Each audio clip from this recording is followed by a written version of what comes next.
We are now in the era of the Nintendo Switch 2. The launch is here, so we should look back. A few weeks ago, I was requested to make a top Switch games list, not over the course of a year, but its entire life cycle up to this point. But this won't be like the list I made before, where it was based on the review score. This is gonna be games that meant the most to me personally. And before we get started, this is gonna be a long video with over 24 games in it. We're gonna be taking our time, so feel free to use the video's chapters and timestamps in the comments below to skip to whatever you want to hear. Now, to help you understand what kind of games this list is, I've always been a repeat experience person. When I truly love something, whether it's Godzilla, Dragon Ball Z, Sucker Punch, Final Fantasy 7, 8, and 9, etc., I like to go back to it regularly because I love it so much. And there are multiple factors to this sort of feeling. Some games we keep playing because we have friends to play with, other times it's forever games that have content we love, or we don't want to miss out on whatever games like Fortnite is gonna do to be crazy and stupid, like adding Godzilla, Adventure Time, and Sith Lord Jar Jar Binks, all of which did happen in the last few seasons of the game. So this list is going to be Nintendo Switch games that in the past 8+ years I've been dragged back to because I love the experience so much that I just had to re-experience them on a significant scale. Not going back for a few minutes, but going back for a significant amount of time, if not replaying the entire thing all over again. This list will have no forever games, no games I played just because friends do, just solely I love this game and I really want to revisit it. There are a lot of them, so let's dive right in and prepare to be a little confused and scratching your head over some of my choices. Here are my top 25 replayed Nintendo Switch games. Number 1, Arcade Archives vs. Super Mario Bros. We're starting with a bit of a confusing entry. Vs. Super Mario Bros. Was the arcade cabinet release of the original game. So many people are probably questioning, why is this even on here? The original is on Switch Online as well as its first remake in Mario All-Stars. I even remade the entire game in Mario Maker 2. But this was actually the first way the Switch could play the original game. This released well before the Switch Online apps, so for about a year from 2017 to 2018, Hamster's Arcade Archives port was the only way to play Mario 1 on the Nintendo Switch. This is on my list because I spent a long time going back to this game whenever I wanted to just waste some time or something quick to do when I didn't have enough time to dedicate to a recording session. Number 2, Dark Souls Remastered, which I affectionately call Dank Souls Remastered. Dark Souls is such an interesting franchise and genre, and I love it. Every single painful memory of going through the process of trial and error to get from point A to point B and then doing it all over again. Dark Souls Remastered for the Switch also played great. It was a solid 30 FPS and was really the first time we had a FromSoft Souls game on a handheld console, soon to be joined by the upcoming Elden Ring port for Nintendo Switch 2. This is on my list because I've restarted and replayed the game several times over. Over the years, I just have this feeling of, I really just want to play Dark Souls again. Let's delete our save data and start over. In fact, I wanted to play through half the game one time for the sole purpose of talking to Quaylon in Blighttown, just to hear what she had to say and get a translation with the old witch's ring. In fact, when I was recording clips for this video, I recorded everything I needed for the Dark Souls section of it, and I just kept playing for over an hour, just having fun. Number 3, Diablo 3 Eternal Collection. Diablo 3 is a fantastic RPG, and when it came to the Switch, it was a really great experience. The huge RPG came over with a mostly 60 FPS level of performance in docked mode, and all around just played well. It was also my first time ever playing a Diablo game, as I didn't really get into PC gaming until the era of handheld PCs, and it wasn't until the Steam Deck came along that we got to the point of playing anything remotely new on said handheld PCs. Now this is on my list because the game just kept pulling me back with the way the campaigns worked. I came back to the game for the anniversary event when the graphics were all brought back to the retro style, and I just loved restarting the campaign with a new character class. Numbers 4, 5, and 6, Doom 3, Doom 2016, and Doom Eternal. The Doom franchise is fantastic on the Switch because Panic Button somehow made the new games work, something that I fully believe is going to happen on Switch 2 as well, with Doom the Dark Ages. But Dooms 3, 2016, and Eternal are on this list because I've gone back to replay all of them. As blasphemous as it is to say, Doom 3 is still my favorite Doom game. I've replayed it dozens of times across PS3, PC, and Switch. I even did a full playthrough of it over on my Let's Play channel. I just love the way they handled the lore with video and audio logs, and have a blast with how the game was handled.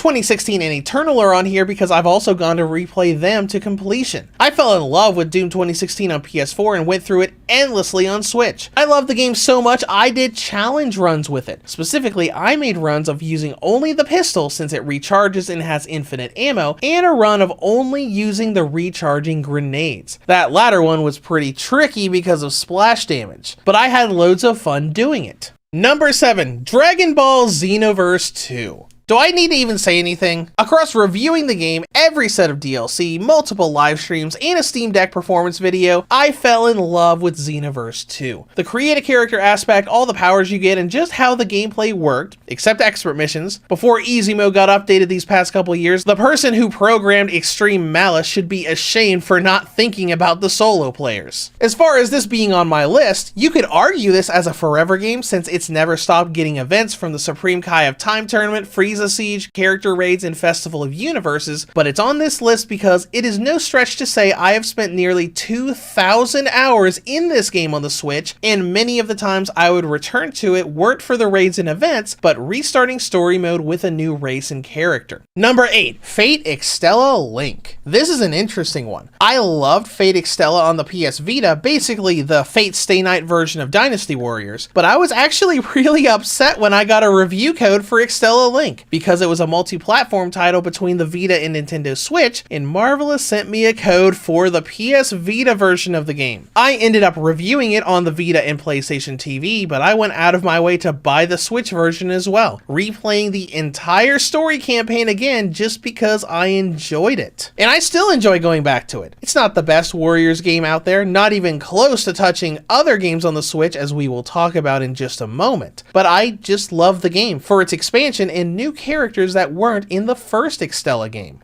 Number 9, Hyrule Warriors Definitive Edition. This is by far the best Warriors game on the Switch. It brought over the original Zelda Muso from the Wii U, added in the extra content from the 3DS version, and added some new costumes to let people play as the Breath of the Wild versions of Link and Princess Zelda. It is also something people might want to grab for the Switch too. The graphics don't change when the Switch is undocked and has an unlocked frame rate, so if the Switch 2 can enhance the FPS based on power alone, it could potentially bring us a 60 FPS Hyrule Warriors in both docked and handheld modes. But what I find so great about this, and what kept dragging me back, wasn't the story campaign. I only played through that once. It was adventure mode, letting you travel across classic Zelda maps for little missions to unlock new things like weapons and fairies. It added an enormous amount of replay value to the game, and I just love going into it and traveling a bit in adventure mode with Fi or Link's comical great fairy weapon. Number 10, Infernium. This is such an odd choice. It's a very small indie first-person horror game about exploring what is effectively purgatory, the plane between the living world and the afterlife. There's not that much to it, and it's super easy to get to the point of locking yourself out of completing the game if you waste the light collection mechanic with opening doors. But I loved it. It was mysterious on who you were and how you got to that place, and I ate up every ounce of lore the game threw at me, despite the very tricky nature of how the stealth was, because every enemy can kill you instantly. Despite that, I've gone back to the game many times before on stream and in my personal time, just because it's one of those I really want to replay it moments. Number 11, Mighty Gunvolt Burst. This is an early Switch title from Inta Creates where they basically just crossed over Mighty Number 9 with a bunch of their franchises, most notably Gunvolt. It was an NES-style Mega Man lookalike that was centered around being close to the enemies when you beat them, something the Mega Man franchise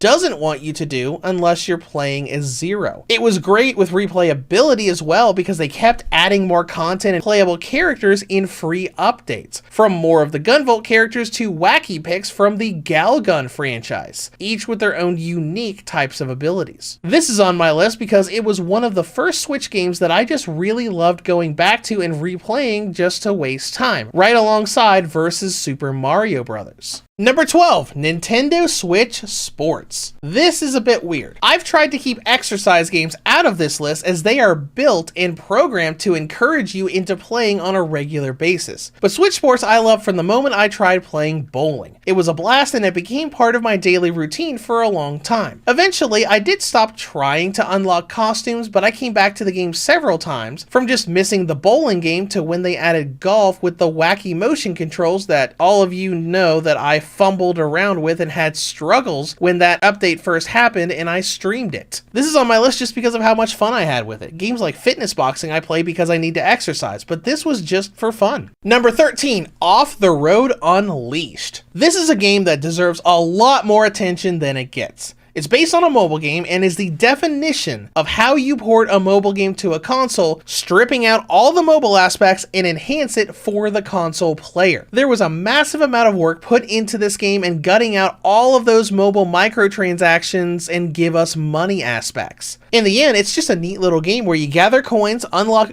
loads of off-road vehicles, boats, and aircraft, and it had a stupidly forgiving winch mechanic that let you literally climb mountains with the winch. I had so much fun. I've restarted the game a few times just to re-experience running around, using helicopters to cheat the system of unlocking new islands, and just everything the game has in it. If you like off-road games and want something a little more casual and less realistic than Mud Runner and Snow Runner, I could not recommend this game enough. Number 14, Pokemon Let's Go. Alright, listen, this is a bit of a crazy and controversial pick, but it's here. The Let's Go franchise was the Switch's first actual Pokemon games post-Pokken Tournament DX. They were loose remakes of Pokemon Yellow in that they included the out-of-Pokeball starter, the anime's Team Rocket crew roaming around, and created some weird meta theories with Red and Blue being in the game, but not being the protagonist and rival. It was also Game Freak's attempt to get the Pokemon Go players to buy a Switch and get into the franchise, as it used Pokemon Go's catching mechanics, and in my opinion, Let's Go did it way better than Pokemon Go itself. But you know, it was controversial, no breeding, no held items, no abilities, barely any post-game at all. But I absolutely adore this game. It looked great, Pokemon were actually the right scale, and I've replayed it at least half a dozen times. One of which was a Nuzlocke that I recorded that's still up on my Let's Play channel. Sure, I've gone back to continue things a fair bit in Shield and Violet, but I continually wipe my save in Let's Go just so I can go through it again. Number 15, Risk. This is a bit of a small choice. It's the Nintendo Switch version of the Risk board game of strategy and warfare. If you're familiar with games like Axis and Allies, something a couple of my friends love to sit down and spend hours playing, it's a very light and condensed version of that. It's not a particularly phenomenal port of the game. It's simplistic, there's never really anyone online to play with, but it's basic fun and just works for little pick up and play sections. It's on this list because it was another one of the games where I would be bored, wanted a break, and just booted it up for a bit and had fun. And it's really nice because it's got an autosave function, so you don't have to do a whole game in one session. Number 16, The Elder Scrolls V Skyrim. Because why wouldn't Skyrim be on here? The Zelda franchise basically made Skyrim but Zelda at launch to show what was possible on the Switch, and Bethesda followed suit with actual Skyrim. It was one of the first games to be advertised for the system, and it plays great on the Switch. You get a solid 30 FPS pretty much everywhere, at least outside of that small amount of time when Anniversary Edition first stealth launched on the Switch. But those performance issues were patched out within a couple weeks, and it's back to just being Skyrim with all of its DLC and anniversary content running smoothly on the go. It's on my list because, like many other games, pretty much once a year I will get the urge to just delete my save data, start fresh, and play through the whole thing again. The Switch was also the first console I ever played Skyrim on, the first platform being on PC on the old and overheating original GPD Win. Number 17, SnowRunner. The Mud Runner games on Switch are fantastic. Easily the greatest off-road games on console, and arguably the greatest off-road games in general. The amount of physics they put into navigating bad terrain in Mud Runner was nothing short of phenomenal. It's never been so much fun to get mad at getting stuck in the mud, and SnowRunner was basically the definitive version of that experience. More things to do, more vehicles, more terrain, and if you get the DLC, you easily have hundreds of hours in the newer maps and missions they added. It could use a checkpoint system on some of the larger sets of maps, but it's still the definitive off-road game. This is on my list because I love going back and replaying it. While it's very true that I got this game on PlayStation just to do multiplayer with friends, I played this far more on my Switch for myself. I even started the game once just to see how much of it was possible to do without any of the big trucks and only using the little Jeep Scout vehicles. Number 18, Star Wars Battlefront Classic Collection. This collection is very controversial. Remember when it first came out, and tying with the fact that the Aspyr canceled their promised KOTOR 2 DLC on Switch, everyone was just acting like Aspyr never did anything good in their entire lives and they were just complete garbage. When everyone else was just complaining about them, I found the performance issues to be greatly overblown and was just having a blast. This is on my list because of handheld nostalgia.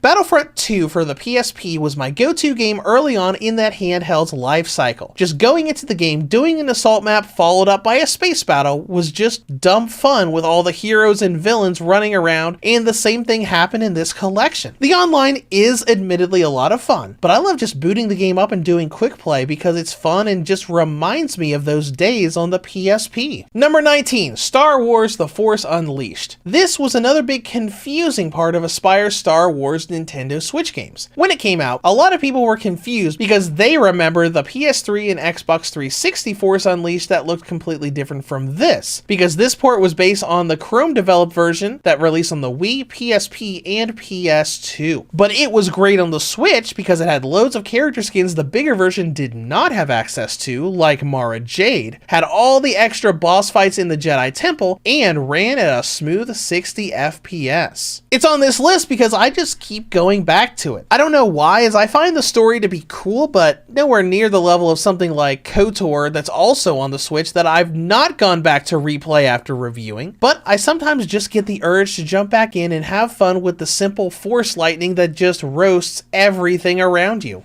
Number 20, New Super Mario Bros. U Deluxe. I have asked myself countless times, why is this still installed on my Switch? New Super Mario Bros. U Deluxe is a fine Mario platformer. It was a good game on the Wii U, and the P-Chat function made it a ton of casual fun to play through, not to mention the internet's questionable creation of Bowsette across DeviantArt and some other more adult-oriented mediums. But I just keep coming back to this game and don't know why. It's just got a sort of charm that makes me want to go back and play a few levels every week or two, slowly going through the Luigi campaign. Number 21, Super Mario Maker 2. Mario Maker 2 was fantastic and a bit sad at the same time. It's a great builder game, and they added the world function that let players make their own campaigns, something that I did do when I recreated the entirety of Mario 1 in the U engine, streamed on the channel, and have shared with all of you many times just because of how proud I was of it. It's still attached to my Maker ID to this day. It's sad because Nintendo stopped updating it with new content.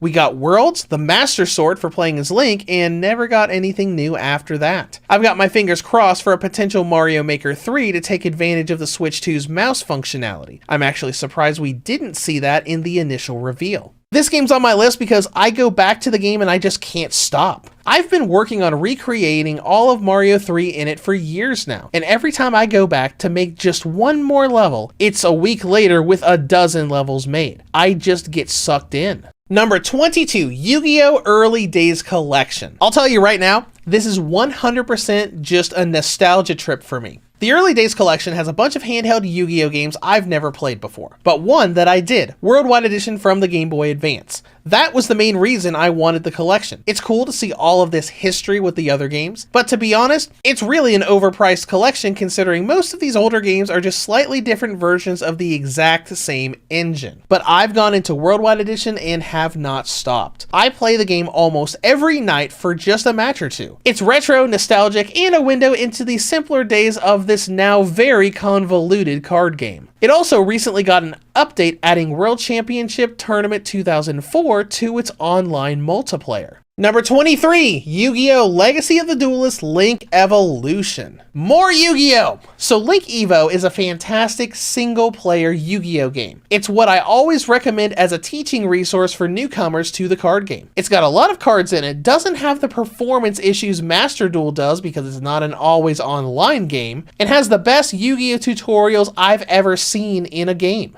Essentially, the story mode of this game is divided into each anime series, and the first battle of each one is a tutorial to guide you through how each mechanic works, from fusion and synchro to XYZ, link, and pendulum summoning. As someone who understood all of nothing about pendulums when I got back into the real card game back in 2016 when the Slifer and Obelisk Megatins came out, this game was a lifesaver in helping me understand that mechanic. This is on my list because I have a pretty long history with it. I bought it on the Japanese eShop initially and reviewed it, leading to my most viewed video, currently sitting at 425,000 views. But I was also part of a large group of people in the community that were cataloging what packs contained what cards, endlessly going through booster packs to create a guide for users to follow and know what packs they needed to go into to get the cards they wanted. And like early days collections, sometimes I still go back to Link Evo just for that nicer performing single player experience.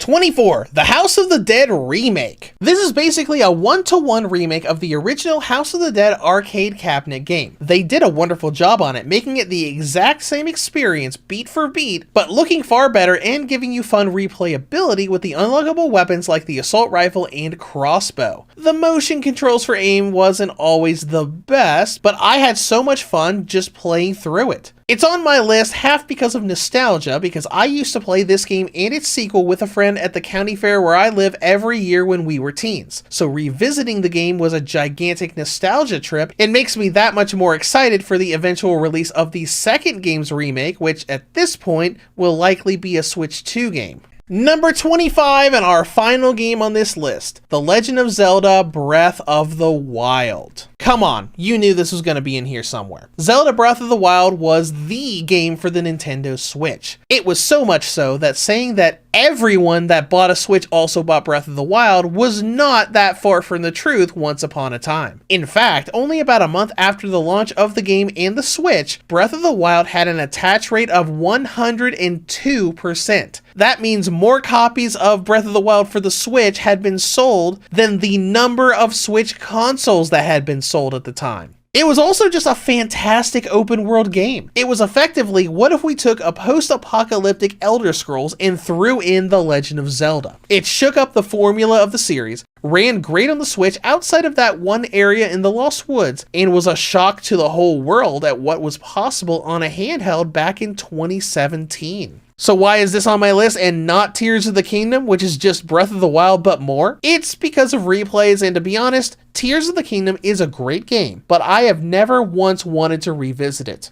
I've revisited and replayed the entirety of Breath of the Wild's main story and shrine several times. And that is all of the games on our list. We could have thrown in more, like CarX Drift Racing Online, Fortnite, and Yu-Gi-Oh! Master Duel, all of which I have dumped so many hours in on Switch. But these 25 are the games that I've gone back to actually replayed outside of just a whim. Not to say they're the absolute best quality games on the Switch, but they are the ones that stuck with me the most to the point of me wanting to just drop everything and replay them. And that's all I have for you today. I'll be back soon with my promised Life is Strange Double Exposure review and the start of our Nintendo Switch 2 coverage. As always, if you have any comments or questions, feel free to leave them below. Thank you for watching and have a great day.